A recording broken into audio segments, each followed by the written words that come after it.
Assalamualaikum warahmatullahi wabarakatuh. Untuk hari ini kita akan belajar tentang bagaimana respon tubuh ketika ada agen menular yang masuk ya. Jadi pada dasarnya untuk teori hari ini adalah belajar mengenai bagaimana respon tubuh ketika ada bahan asing yang masuk sehingga terbentuk sebuah antibodi. Akan tetapi nanti saya review ulang materi tentang imunologi agar kalian bisa mengingatnya dan mengkaitkan dengan materi hari ini. Mungkin nanti reviewnya akan lebih banyak ya. Sebenarnya karena saya dapat materi tentang imunologi ini di IDK 1, tapi saya review ulang hari ini agar bisa menyinkronkan ya dengan tema yang hari ini karena sangat erat kaitannya. Baik, imunologi itu sendiri apa? Yaitu suatu studi mekanisme dan fungsi sistem kekebalan akibat pengenalan zat asing dan usaha netralisasi, eliminasi dan metabolisme zat asing tersebut atau produknya. Jadi intinya adalah bagaimana tubuh itu mengenali zat asing yang masuk ke tubuh, kemudian bagaimana tubuh menetralkan zat tersebut dan mengeliminasi atau membuangnya dari tubuh kita. Nah, yang dimaksud zat asing itu apa? Yaitu mikroorganisme, bisa berupa bakteri atau virus atau fungi ya, parasit, atau juga bisa berupa sel tumor, kemudian sel atau jaringan alogen, dan zat-zat yang bersifat alergenik. Oke. Kemudian kita mengenal sistem imunitas ya, sistem kekebalan tubuh. Nah, ada dua macam yang namanya sistem imunitas itu. Yang pertama yaitu imunitas bawaan ya. Imunitas bawaan ini atau disebut juga dengan sistem imunitas non spesifik. Nah, sistem imunitas bawaan ini merupakan sistem kekebalan tubuh pertama yang akan melindungi kita ketika ada bahan asing yang masuk ke dalam tubuh. Kemudian yang kedua adalah sistem imunitas adaptif atau sistem imunitas spesifik. Ya, pada imunitas yang adaptif ini dia lebih ke mengarah pada antigen-antigen tertentu. Jadi ketika ada suatu zat asing, maka akan tubuh berespon terhadap zat asing tersebut sehingga bisa melawan atau tidak memusnahkan antigen. Nah, ini adalah sistem pertahanan tubuh. Tadi yang saya katakan non spesifik yaitu yang bawaan, kemudian yang spesifik adalah yang adaptif. Nah, pada mekanisme pertahanan atau imunitas yang non spesifik ada dua ya, eksternal dan internal. Yang eksternal itu apa? Ya adalah yang paling pertama berperan ketika ada zat asing yang masuk ke tubuhnya kita, yaitu yang pertama kulit ya. Kulit ini ada keringatnya ya, yang mana itu juga melindungi tubuh kita dari adanya benda-benda asing. Kemudian ada membran mukosa, kemudian ada sekresi dari kulit dan membran mukosa yang nanti saya jelaskan lagi di belakang. Kemudian yang kedua adalah sel darah putih fagosit. Ini terkait dengan reaksi inflamasi pada pertemuan sebelumnya ya.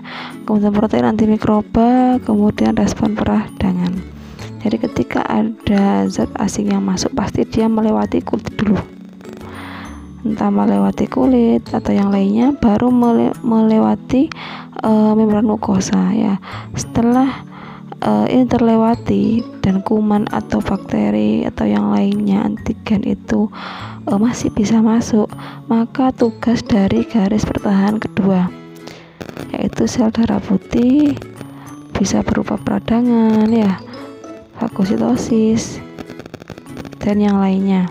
Nah, ketika garis pertahanan kedua ini tidak bisa, maka akan juga dilakukan mekanisme pertahanan spesifik. Itu yang ketiga, yang melibatkan limfosit dan antibodi. Ya, dari yang ketiga, ketika ada suatu benda asing masuk, maka tubuh akan memproduksi antibodi, yang mana nanti antibodi itu akan menyerang ya virus atau bakteri yang masuk ke dalam tubuhnya kita. Ini secara umum ya. Nah, ini ya. Ketika ada patogen ya, bakteri masuk, maka dia akan melewati imunitas yang non spesifik eksternal yang di luar tubuh ya. Dia masuk harus melalui ini dulu, yaitu kulit ya, atau ada ini lisosim dalam keringatnya. Jadi lisosim dalam keringat dia akan membunuh bakteri yang masuk. Nah, ketika pertahanan yang luar ini, yang kulit ini sudah tidak bisa menangani adanya masuknya antigen tersebut, misalnya ada luka ya, maka ada mekanisme pertahanan non spesifik yang internal ya. Patogennya masuk, bakterinya masuk ya. Di sini akan terjadi respon tadi tuh, ada inflamasi ya, respon imun yang non spesifik yang internal, yaitu fagositosis, reaksi inflamasi ya.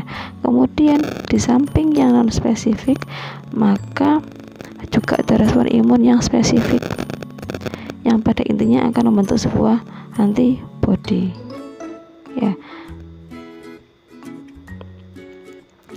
Kemudian apa ciri-ciri dari imunitas bawaan atau non spesifik itu? Yaitu yang pertama adalah responnya cepat, kemudian responnya selalu sama, tidak bersifat spesifik antigen ya. Jadi semua patogen yang masuk, entah itu bakteri, virus atau yang lainnya, maka perlakuannya sama. Kemudian pajaran atau exposure berulang terhadap antigen tidak mampu mengenali dan mengingat zat asing tersebut. Jadi ketika kita atau tubuh kita itu terkena atau kemasukan bakteri-bakteri yang dulu sudah pernah masuk, maka sistem pertahanan yang non spesifik ini tidak bisa mengenali, tidak ada sel memori, tidak ada yang ingat-ingat, oh dulu sudah pernah kemasukan ini sehingga saya harus melakukan pertahanan seperti ini. Itu tidak ada pada imunitas yang bawaan. Kemudian sistem imunitas bawaan terdiri atas komponen seluler yaitu fagosit dan komponen kimiawi komplement. Nah, ini tadi terkait dengan respon imun non spesifik yang eksternal ya, yang pertolongan pertama atau pertahanan pertama pada tubuh. Yang pertama kulit ya, kulit ini menghasilkan kelenjar minyak dan keringat ya. Apa manfaatnya? pH kulit akan berkisar 3-5, tandanya asam ya, di bawah 7 berarti asam, sehingga mencegah kolonisasi mikroba.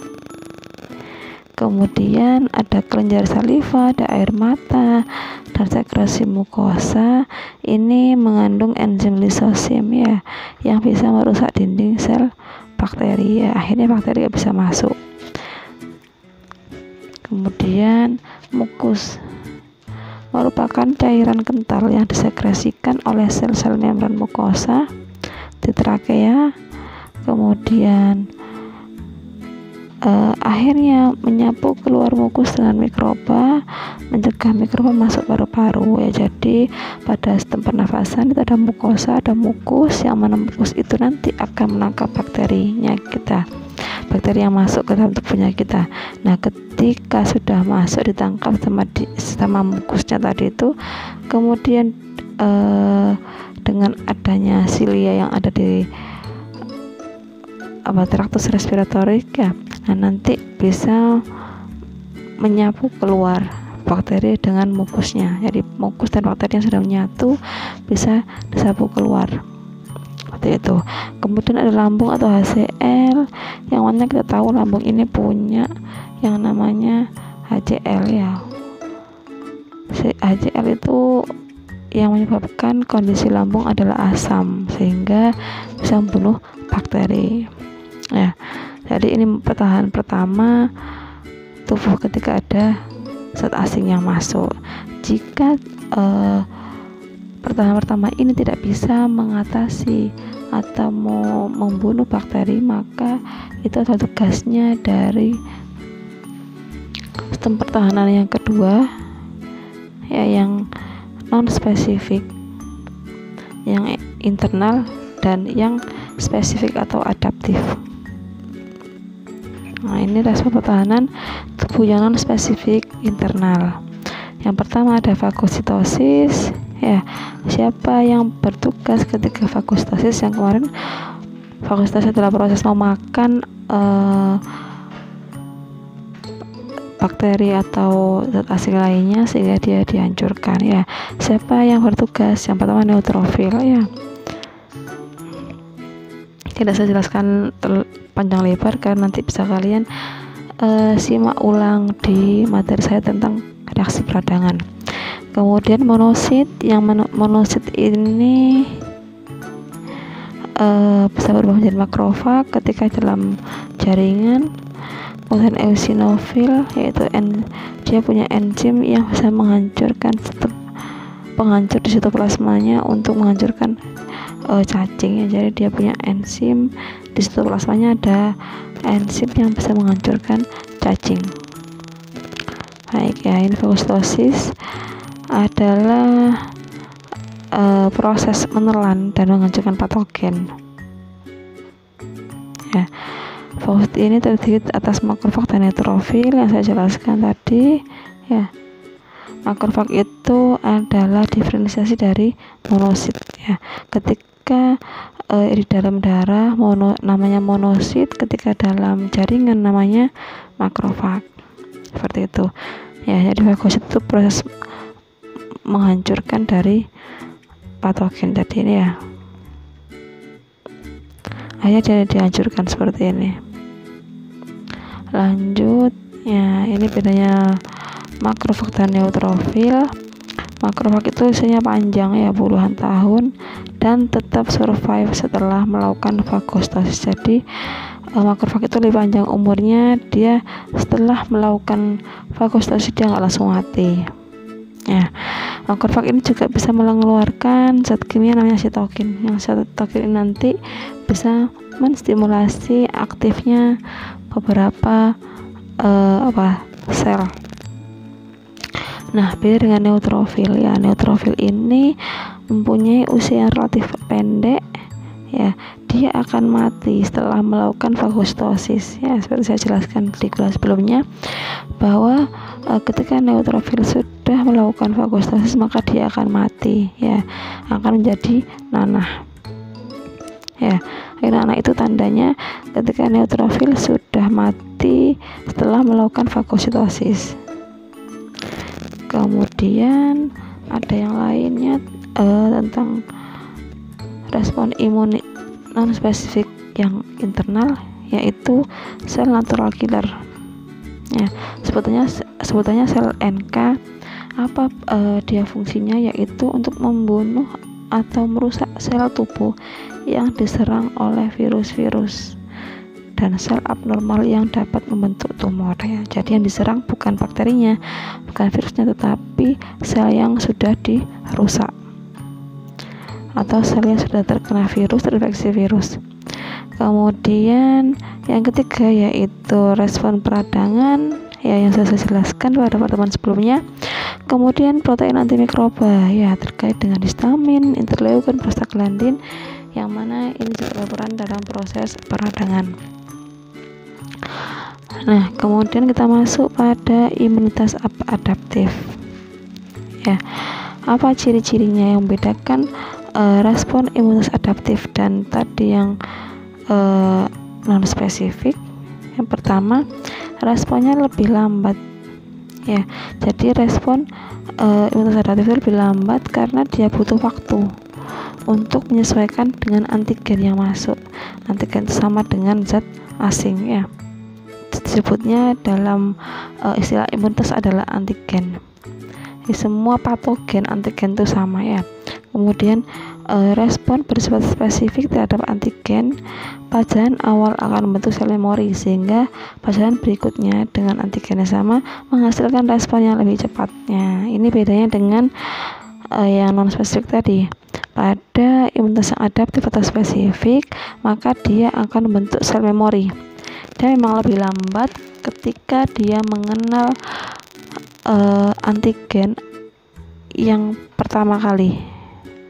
Antigen A yang pertama kali, ya, ketika ada antigen A yang masuk untuk pertama kalinya, maka dia akan memberikan respon yang sangat lambat, ya, karena apa?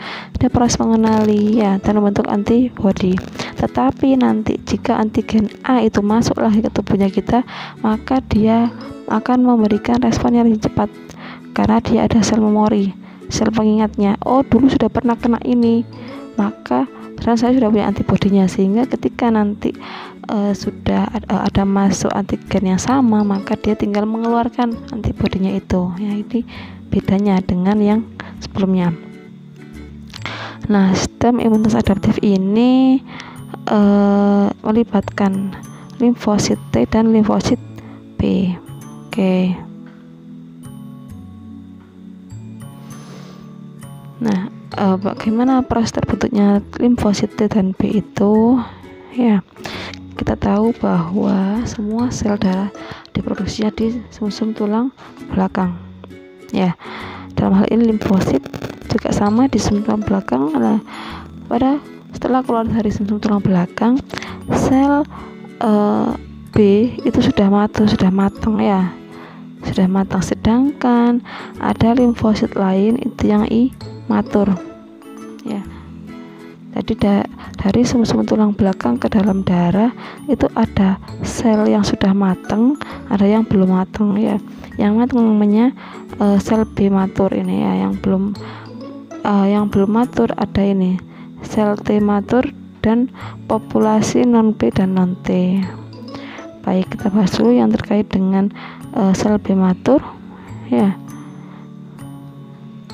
Sel B matur ini kemudian dia disimpan di organ limfoid yang perifer, seperti yang limfe, ya, kelenjar limfe, kemudian yang lainnya, ya, yaitu organ-organ untuk menyimpan limfosit B, ya, atau sel B.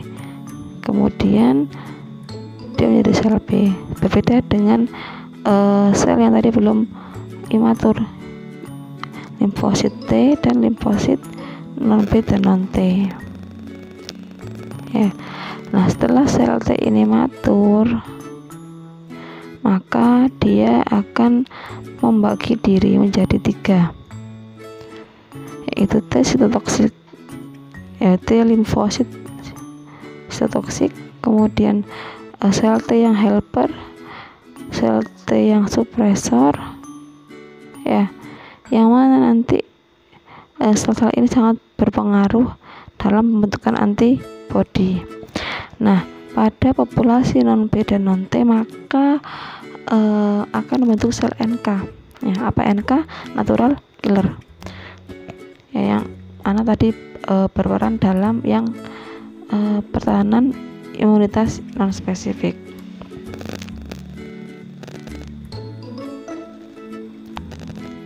Ini sama seperti tadi intinya, ya.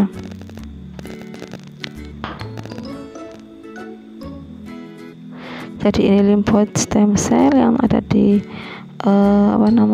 sumbu tulang belakang. Ada yang matur, ada yang belum matur ya. Yang matur adalah sel B yang sudah matur, yang belum matur atau belum matang adalah sel T. Kemudian di dalam timus, ini tadi di dalam tulang belakang ya. Ini dalam timus ya. Kemudian dimatangkan sel T-nya, akhirnya dia menjadi T helper ya. T cytotoksik yang sudah matur, satu lagi T suppressor ya, di sini tidak ada. Kemudian yang sel B yang sudah matur sama ya, semua sel itu akan aktif ketika ada antigen yang masuk karena dia mulai bekerja ya. Ketika sudah ada antigen yang masuk atau patogen yang masuk, maka sel B ini akan membentuk plasma sel yang nanti bisa membentuk sebuah antibody ya. Intinya sama, semua sel entah itu B sel atau limfosit T sel itu akan aktif ketika ada antigen. Nah, ini adalah transformasi limfosit dalam sistem imunitas. Jadi ada beberapa limfosit dan leukosit ya. Ketika dia berada dalam darah dan di jaringan itu berbeda ya. Seperti yang saya jelaskan, basofil ketika dia di dalam darah yang termasuk sel darah putih, maka ketika dalam jaringan dia berubah nama menjadi sel emas. Begitu juga monosit, ketika di dalam darah namanya monosit, maka dia dalam jaringan namanya makrofag. Sama dengan sel B itu sebutan ketika ada di dalam darah, tetapi ketika ada dalam jaringan maka sel B ini bernama sel plasma atau berubah menjadi sel plasma. Seperti itu ya.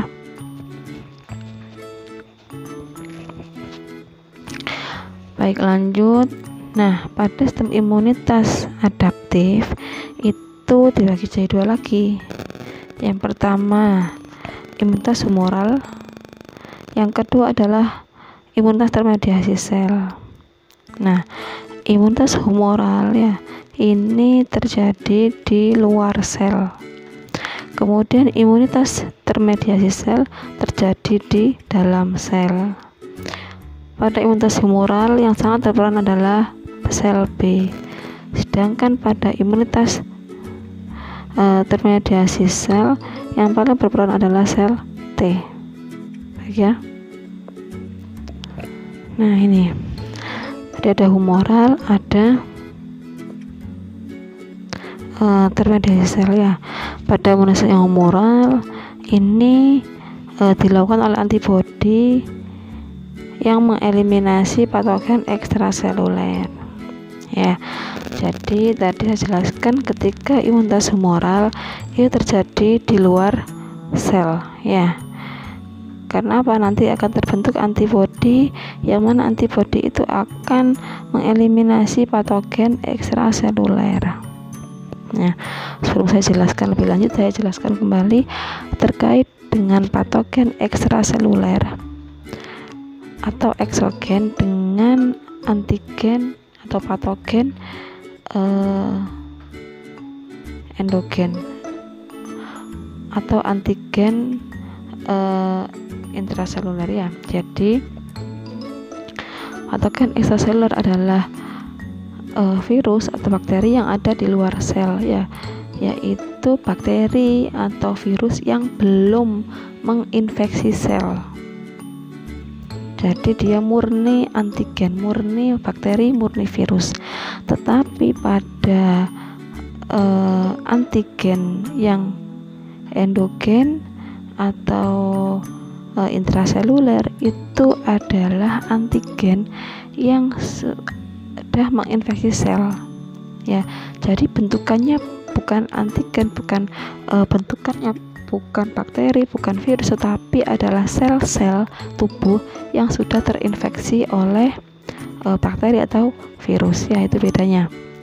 Jika intrasel berarti dia sudah kemasukan virus, selnya sudah terinfeksi. Tapi kalau yang ekstraseluler atau eksogen itu antigen yang pure murni, antigen itu yang penampakannya seperti virus dan bakteri, gitu ya. Nah, antibodi dihasilkan oleh sel B ya, yang teraktivasi dan berdiferensiasi menjadi sel plasma. Jadi sel plasma ini adalah antibodi sebenarnya ya. Kemudian untuk menghasilkan 1,4 antibodi, sel B dibantu oleh T helper yang teraktivasi dengan bentuk sitokin. Nanti saya jelaskan. Nah, ini sel B ada 3 ya. Ada sel B pembelah yang berfungsi membentuk sel B plasma dan sel B memori. Kemudian sel B plasma itu tadi yang saya sebutkan untuk membentuk antibodi. Kemudian sel B memori itu mengingat antigen yang pernah masuk ke dalam tubuh serta menstimulasi pembentukan sel B plasma jika terjadi infeksi kedua. Dan saya jelaskan tadi bedanya yang spesifik, yang adaptif dengan non adaptif pada mekanisme pertahanan yang spesifik itu dia punya sel memori ya, pengingat. Jadi ketika ada antigen yang sama masuk untuk kedua kalinya, maka tubuh akan cepat berespon dan membentuk antibodi, mengeluarkan antibodi yang sama seperti yang ketika yang pertama dulu ya, seperti itu.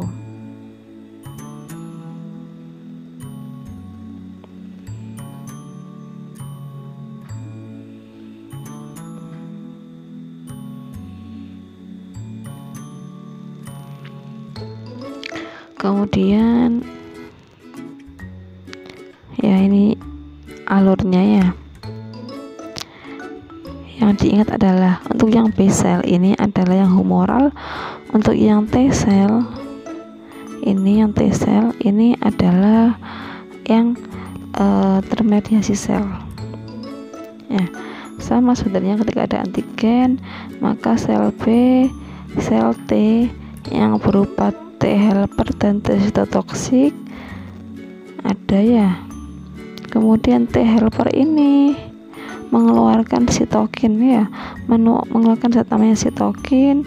Yang sitokin ini adalah menstimulasi terbentuknya plasma sel dari B sel ya. Plasma sel ini akhirnya menjadi antibodi. Oke ya. Kemudian yang T sitotoksik ini ya sama juga, awalnya dia belum aktif, tetapi ketika sel T helper ini sudah memproduksi sitokin ini memstimulasi sel T sitotoksik yang belum aktif menjadi aktif ya. Ketika sudah aktif maka dia bisa langsung menyerang ya. Saya ulangi lagi, pada B sel ya, B sel ini dia bertugas pada antigen yang eksogen, artinya pada antigen yang masih belum menginfeksi sel, antigen yang bentukannya masih virus, bakteri. Tetapi sel T sitotoksik ini adalah membunuh sel yang sudah terinfeksi antigen. Jadi selnya sudah sakit ya, selnya sudah terinfeksi seperti itu. Dan sel pada yang seperti yang di sini ini adalah yang termediasi sel ya, imunitas adaptif yang termediasi sel. Kemudian terdapat 5 kelas imunoglobulin ya, atau antibodi pada IgG ya. Ini adalah pada respon imunitas sekunder. IgG paling banyak ditemukan di darah dan cairan tubuh. Kemudian IgA ini banyak ditemukan di mukosa, juga ditemukan di dalam cairan tubuh lainnya seperti air mata, air liur, ASI, getah lambung, dan sekresi usus. Kemudian ada IgM ini merupakan respon imunitas yang primer ya, karena IgM ini adalah antibodi pertama yang dihasilkan ya. Jadi IgM ini merupakan antibodi pertama yang dihasilkan tubuh untuk melawan antigen tersebut. Nah, IgM terbentuk segera setelah terjadi infeksi dan menetap 1-3 bulan kemudian menghilang ya. Jadi ketika ada infeksi baru maka itu IgM ini ya akan terbentuk. Kemudian IgA itu imunoglobulin E itu terjadi peningkatan ketika kita mengalami alergi ya, atau sedang mengalami respon antiparasit ya. Kemudian IgD ini fungsinya masih ambigu ya, tetapi ada beberapa literatur yang menyebutkan bahwa IgD ini membantu sel-sel T menangkap antigen ya, jadi membantu dalam proses menangkap antigen yang nanti akan dirusak atau dimakan oleh sel B.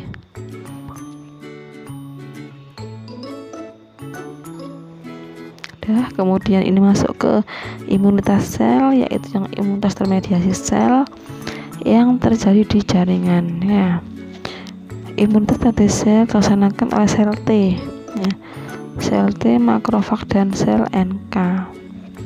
Jadi mereka saling bekerja sama antara sel T, kemudian makrofag dan sel NK yang di jaringan.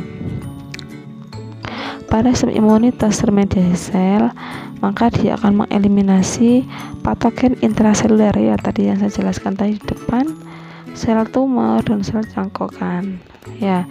Jadi pada imunitas yang termediasi sel, dia yang diserang adalah selnya, sel yang sudah terinfeksi virus.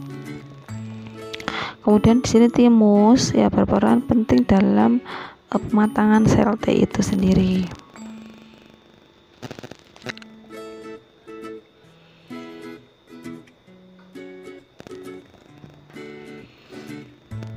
Nah, ini jenis-jenisnya sel T sama seperti sel B tadi ya, ada jenis-jenisnya.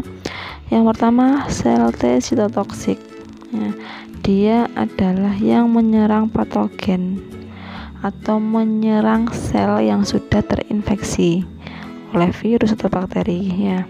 Kemudian sel T helper ini yang menstimulasi pembentukan sel T lainnya dan sel plasma ya, serta mengaktifasi makrofag untuk melakukan fagositosis ya.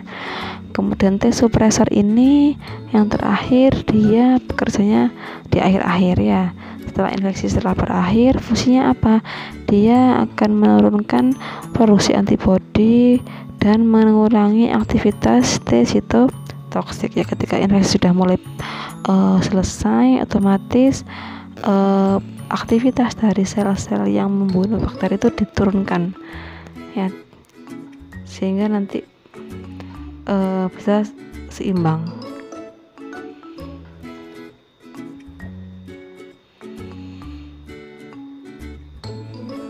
Baik, ini tambahan sedikit ya biar nanti kalian lebih paham lagi terkait dengan MHC kelas 1 dan kelas 2 yang dapat mempresentasikan antigen ya. Nanti saya jelaskan. Jadi molekul MHC kelas 1 dan kelas 2 ini adalah protein membran yang mengandung peptid binding clef pada ujung amino terminal yang berfungsi mengikat peptida antigen protein dan membawanya agar dikenali sel T ya. Jadi ketika ada virus, ada bakteri yang masuk ke dalam tubuh, maka sel T itu tidak bisa mengenali langsung, oh ini virusnya influenza, oh ini virusnya COVID, nggak bisa. Tetapi dia harus dikenali dulu, ada perantaranya ya, ada mak comberannya dulu untuk mengenalkan ini loh ada virus. Nah, itu ada namanya MHC kelas 1 kelas 2 ya. Pada MHC kelas 1 ya, dia ini bertugas untuk mengenali antigen endogen. Apa tadi yang endogen? Yaitu ya sel yang sudah terinfeksi virus ya. Tetapi pada MHC kelas 2 ini dia akan mengenali antigen eksogen ya, yaitu antigen yang masih berupa bakteri atau virus aslinya. Seperti itu ya.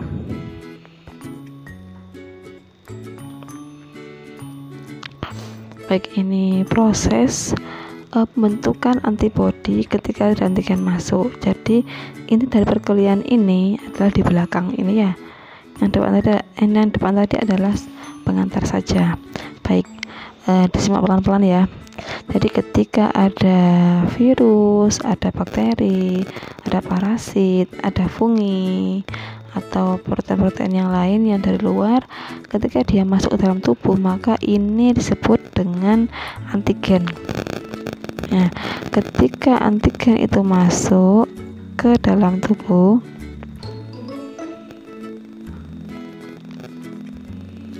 ya. Nah, tadi saya jelaskan terkait dengan antigen endogen dan eksogen. Pada MHC kelas 2 ini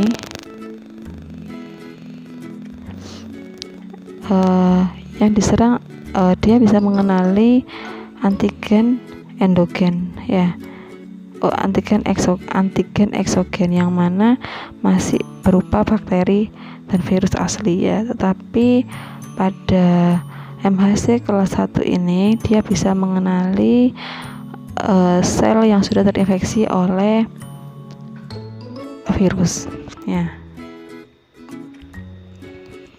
Baik, ketika ini ada antibodi, ada antigen yang berupa virus atau bakteri ya, maka dia akan dikenali oleh MHC kelas 2 ya.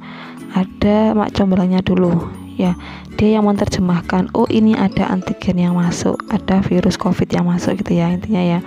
Nah, baru kemudian dikenalkan ya, diekspresikan ke T helper cell, TH sel, T helper cell ya. Kemudian T helper cell atau sel T helper ya, ini kemudian aktif ya.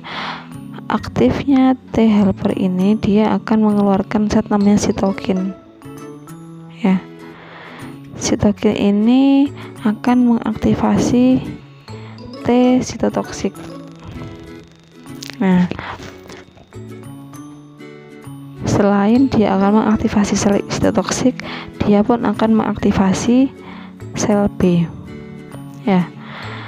Ketika ada sel B bertemu dengan antigen langsung, bertemu dengan bakteri atau virus langsung ya, maka dia akan berinteraksi dan membentuk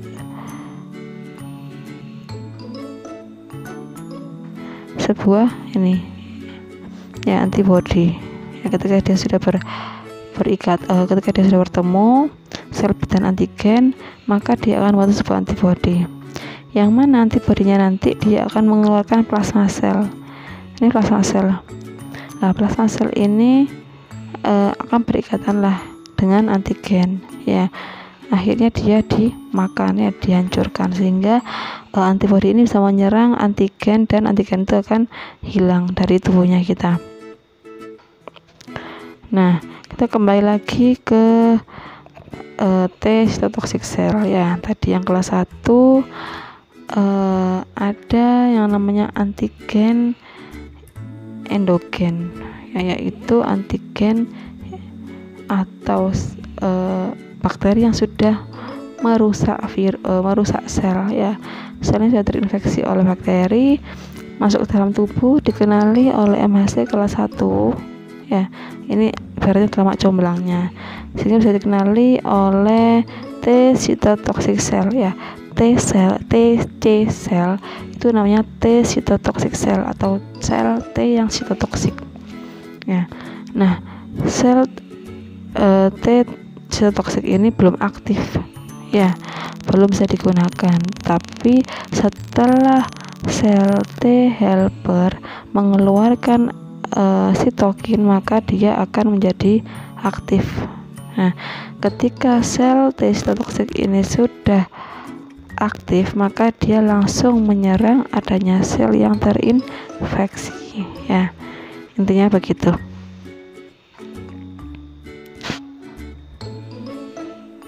Nah, ini hampir sama sebenarnya, ini versi yang lain aja sebenarnya ya. Ketika ada antigen yang masuk ya, dia akan dikenali tadi, ini ada APC, antigen presenting cell ya, sama sebenarnya dengan MHC. Kemudian ada T helper yang dia menstimulasi aktifnya sel B. Begitu juga T helper ini mengaktifasi T sitotoxic cell ya, melalui apa? Sitokin yang dikeluarkan oleh T helper ya. Kemudian T helper ini membentuk sebuah T helper memory, yang mana T helper memory ini pun akan menstimulasi memori sel B dan juga memori T sel ya. Jadi ketika T helper ini sudah mengeluarkan memori T helper sel, maka dia akan mengaktifasi atau menstimulasi terbentuknya sel-sel memori, sel pengingat, baik pada sel B maupun sel T ya, yang diharapkan nanti ketika ada antigen ya yang second exposure atau antigen yang sama untuk kedua kalinya, maka hanya bisa langsung menstimulasi sel memori sehingga langsung bisa membunuh antigen yang masuk ya, atau sel-sel yang sudah terinfeksi tadi tuh. Nah, ini sama sebenarnya tadi ya.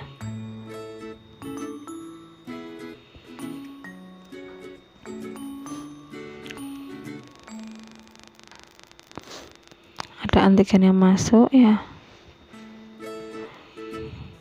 Kemudian ada B cell-nya aktif ya tadi karena ada T helper, sitokin T helper. Kemudian sel B membentuk sebuah memory cell ya. Kemudian sampai membentuk memory cell, dia juga membentuk antibody ya. Antibodinya mengeluarkan plasmanya berikatan dengan antigen ya, sama dengan ini ada T helper yang sudah teraktivasi, maka dia akan membentuk sel sitotoksik dan sel memori ya, yang mana nanti ini bisa langsung membunuh infected cell atau sel yang sudah terinfeksi ya. Kalau berhubungan dengan sel T, maka namanya cell mediated immunity ya, karena dia langsung membunuh selnya, sel yang terinfeksi. Tapi pada aktivitas sel B yang membentuk antibody dan plasma sel, maka itu disebut dengan humoral immunity ya. Mungkin itu yang bisa saya sampaikan terkait dengan materi kali ini. Nanti kita dalami lagi di resume yang sudah saya buat terkait dengan reaksi antigen dan antibody ya. Baik, assalamualaikum warahmatullahi wabarakatuh.